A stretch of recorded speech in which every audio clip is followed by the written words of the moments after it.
Saya kebetulan tinggal di Amerika 4,5 tahun. Ketika kejadian 9/11 itu, ketika gedung yang ambruk itu, saya ada di sana. Saya merasakan betul bagaimana menjadi seorang muslim yang biasa-biasa saja dan baik-baik seperti kita, kemudian kita menjadi tertuduh. Dan saya sampai hari ini masih meyakini bahwa ini adalah konspirasinya Barat. Sampai hari ini. Dan termasuk yang menggerakkan Ikhwanul Muslimin dan Hizbut Tahrir ke Indonesia itu juga adalah orang-orang Barat. Kantor pusatnya Hizbut Tahrir dan Ikhwanul Muslimin itu di London, Pak. Saya bekerja sebagai tenaga ahli pencegahan radikalisme, ekstremisme, dan terorisme di Mabes Polri. Saya sehari-hari bersama Densus 88, Pak. Kalau mau nyari saya setiap hari kerja itu ada di kantor Densus 88. Dan saya bisa memberikan analisa-analisa bahwa semua ini adalah bikinan Barat, operasi-operasi intelijen Barat yang ingin memecah belah umat Islam di Indonesia. Saya bisa memberikan analisa itu secara tajam. Pendanaan mereka secara analisis data transaksi keuangan digital banyak yang datang dari Eropa dan berliku. Dan berbagai dana itu keluar dari sini, melalui Timur Tengah, melalui Cayman Island, melalui berbagai kepulauan-kepulauan di Pasifik, lalu masuk ke sini semua. Tujuannya apa? Memecah belah kita. Dan mereka tahu bahwa misalnya, ada satu organisasi muslim terbesar di dunia dan juga di Indonesia namanya Nahdlatul Ulama. Ini Nahdlatul Ulama ini memang dipecah belah luar biasa hari ini. Muhammadiyah dipecah belah luar biasa hari ini. Karena mereka tahu, tanpa dua organisasi ini Pancasila nggak ada apa-apanya, Pak. Dan ini semua diserang lewat Ikhwanul Muslimin, lewat Hizbut Tahrir, mengusung cita-cita khilafah. Supaya apa? Supaya orang Barat bisa memikirkan melesat ke masa depan, kita harus kembali ke abad pertengahan. Supaya kita nggak maju, Pak. Dan mereka tahu umat Islam ini kelemahannya adalah politik, sesuai sejarahnya sendiri. Padahal bukan hanya Islam yang tercerai-berai gara-gara persoalan politik. Orang Kristen juga terpecah belah menjadi Katolik dan Protestan karena persoalan politik, Pak. Mereka terlibat perang sesama orang Kristen 30 tahun di Eropa, membunuh 8 juta orang Eropa. Dan kemudian Kristen menjadi pecah Katolik dan Protestan karena persoalan politik. Tapi kemudian mereka tidak menjadi sasaran karena itu agama itu dianut oleh semua orang Eropa. Dan yang menjadi sasaran adalah orang Islam. Orang Islam ini, kata Philip Hurihiti, ada buku namanya History of the Arabs, sejarah bangsa Arab. Dia ini orang Libanon, Kristen, tapi dia menceritakan bahwa dulu 25 orang Eropa pernah dimasukkan berpura-pura menjadi orang Islam, Pak. Salah satunya diterjunkan di Indonesia namanya Snuk Hurgronya. Memang mereka disusupkan pura-pura menjadi Islam untuk mencari tahu kelemahan orang Islam itu di mana. Dan akhirnya ditemukan bahwa kelemahan orang Islam itu adalah politik. Kalau mau memecah belah orang Islam itu gampang, lewat jalur politik aja. Dan terbukti. Dan itu yang kita alami hari ini. Saya tidak mau berdiri di pihak manapun, Pak. Saya ada di jalur tengah. Tapi kita semua hari ini kemudian terlibat dalam berbagai saling menuding, bahkan saling mengkafirkan, bahkan suami istri bisa cerai gara-gara persoalan politik, Pak. Apalagi persoalan keimanan, apalagi persoalan tafsir. Nah, ini yang kemudian kita alami hari ini. Dan kita hari ini kemudian saling tuding, kamu cebong, kamu kampret. Kamu kadrun, kamu buzzer RP. Nggak selesai, Pak. Hilangkan semua itu. Tidak berguna buat agama. Yang bisa berguna buat agama itu adalah ilmu pengetahuan, Pak. Kita dibodoh-bodohi oleh orang Wahabi bahwa ini adalah ajaran yang paling benar karena kita kekurangan ilmu pengetahuan, Pak. Yang bisa membentengi kita, keimanan kita, dan bisa memajukan Islam ini ilmu pengetahuan, Pak. Dengan ilmu pengetahuan Islam pernah berjaya sejaya-jayanya, pernah berkontribusi untuk peradaban manusia. Ilmu kedokteran, Pak, anatomi tubuh dasar yang dipakai oleh kedokteran hari ini ditemukan oleh orang Islam bernama Ibnu Sina. Tanpa membelek tubuh manusia, Ibnu Sina bisa tahu tentang anatomi tubuh, di mana pencernaan, di mana funnel shaft, lubang anus di mana. Beliau tahu. Jarak bulan dan matahari tanpa alat itu bisa dihitung dengan presisi yang nanti menjadi dasar Kopernikus untuk bisa mengetahui jarak antara bulan dan matahari. Di pertama kali ini Ibnu Sina, tanpa pakai alat. Ini Islam. Dan tahu nggak di matematika, Yang menciptakan angka 0 dalam matematika ini orang Islam, Pak. Namanya Al-Khwarizmi. Kata-kata algoritma itu diambil dari nama beliau. Algorithm di bahasa Inggrisnya, di Indonesia kan menjadi algoritma. Karena yang menemukan coding-coding algoritma dasar itu adalah Al-Khwarizmi. Orang Islam, Pak, dan sampai sekarang ilmunya dipakai oleh orang di mana-mana, beragama apapun. Yang menemukan tumbuhan beracun, bukan tumbuhan beracun, umbi-umbian, tumbuhan batang, ordo, klasifikasi tumbuhan dalam ilmu biologi. Orang Islam, Pak, namanya Abu Bakar Ahmad Ad-Dinawari. Judul kitabnya An-Nabat. Saya udah baca. Kata-kata nabati itu diambil dari judul kitabnya Abu Bakar Ahmad Ad-Dinawari. Dan ini dipakai ilmu biologi sampai hari ini. Kita belum berbicara tentang lensa kamera ini, Pak. Ini dulu ditulis pertama kali oleh seorang penulis yang tidak menuliskan namanya, nama kitabnya Al-Hayah, kehidupan. Karena di Arab ini terkatung-katung pemikiran tentang lensa ini, akhirnya dibawa ke Jerman kitab Al-Hayat ini, dan oleh orang Jerman dimodali, lalu kemudian diimplementasikan menjadi lensa pertama. Sehingga yang kita tahu hari ini yang menciptakan lensa itu orang Jerman, padahal orang Islam. Nama kitabnya Al-Hayat. Dan ini Islam, luar biasa. Dan kita punya pemikiran-pemikiran tentang ahli matematika awal namanya Al-Kindi. Penemu filsafat pertama namanya Al-Biruni. Dan kemudian kita mengenal Tabrizi, Ibnu Khaldun dengan ilmu politik dan ilmu ekonomi. Oh ibu sekalian, kalau kita mau berbicara tentang keilmuan Islam, Islam pernah berkontribusi luar biasa lewat satu lembaga keilmuan namanya Baitul Hikmah di bawah pemerintahan Khalifah Harun al-Rasyid. Di situ kemudian keilmuan Islam menjadi luar biasa. Pemikir Yahudi ditampung, pemikir Kristen ditampung.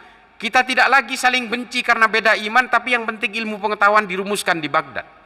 Namanya Al-Ibri yang menemukan jaga jarak kemarin pandemi itu, Pak. Itu salah seorang pemikir ilmuwan Kristen bernama Al-Ibri yang dirumuskan di satu lembaga ilmu pengetahuan di bawah pemerintahan Islam.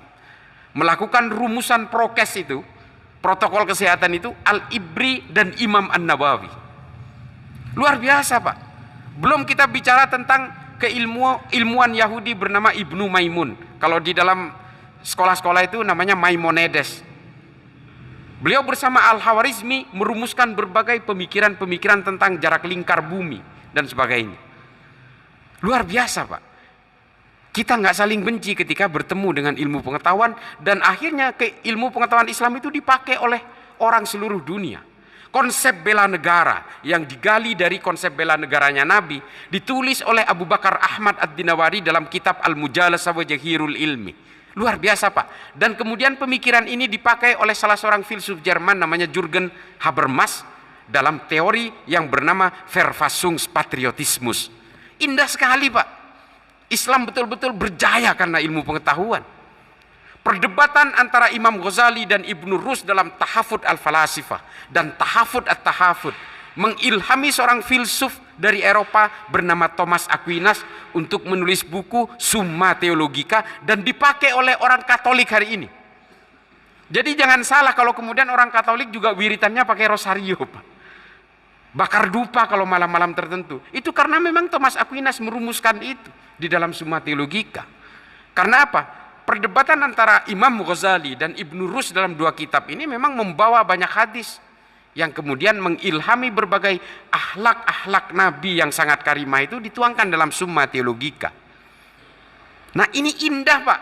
Tapi ketika Islam hari ini lebih condong kepada persoalan-persoalan politik dan terjebak dalam berbagai pemikiran-pemikiran barat bahwa kita harus berjuang, politik harus ditegakkan ini dan sebagainya.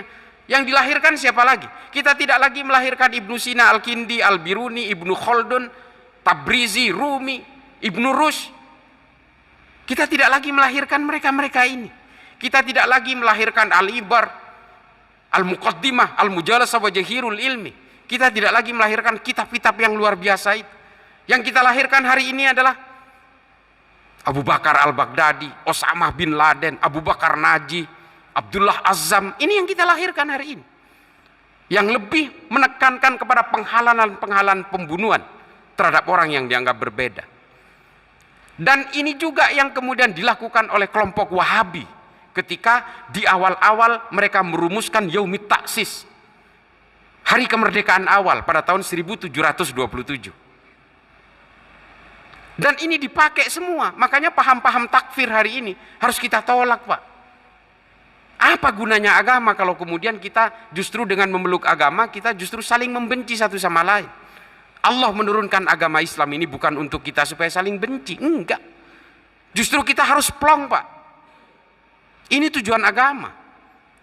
Dan kita jangan terpengaruh oleh ajaran-ajaran Wahabi yang menghendaki bahwa ini harus dimusuhi. Kalau beda ini akan masuk neraka, saya akan pasti masuk surga.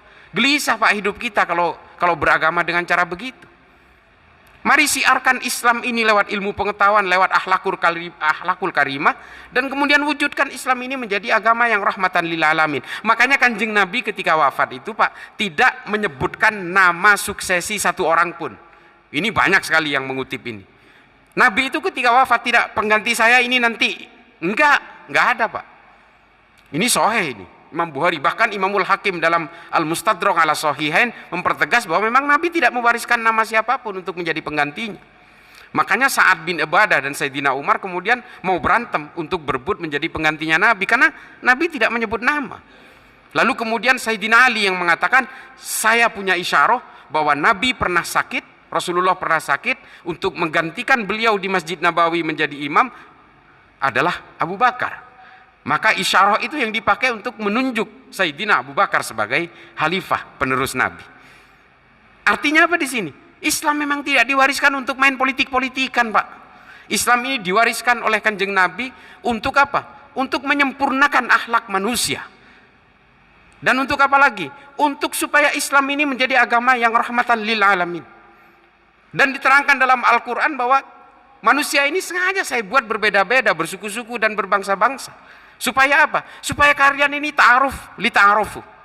Saling mengenal dalam perbedaan-perbedaan itu. Allah ingin menunjukkan kekuasaannya, kemaha kekuasaannya, kehebatannya dengan menjadikan kita berbeda-beda, Pak. Orang yang kembar identik sekalipun, Allah masih mau menunjukkan kekuasaannya bahwa semirip-miripnya kalian, tetap saya buat kalian itu berbeda. Sidik jarinya beda, Pak. Ini kekuasaan Allah ini ada di sidik jari kita. Dari miliaran manusia itu sidik jarinya gak ada yang sama. Ini Allah punya kekuasaan di situ. Makanya kita jangan gelisah oleh perbedaan, Pak. Kalau kita gelisah oleh perbedaan, kita nggak merdeka, Pak. Terborgol semua. Apalagi punya keinginan ingin menjadikan seluruh umat di dunia ini menjadi Islam, itu pun Islamnya harus sama dengan saya. Nggak bisa, Pak. Nggak bisa. Ini sudah sunnatullah.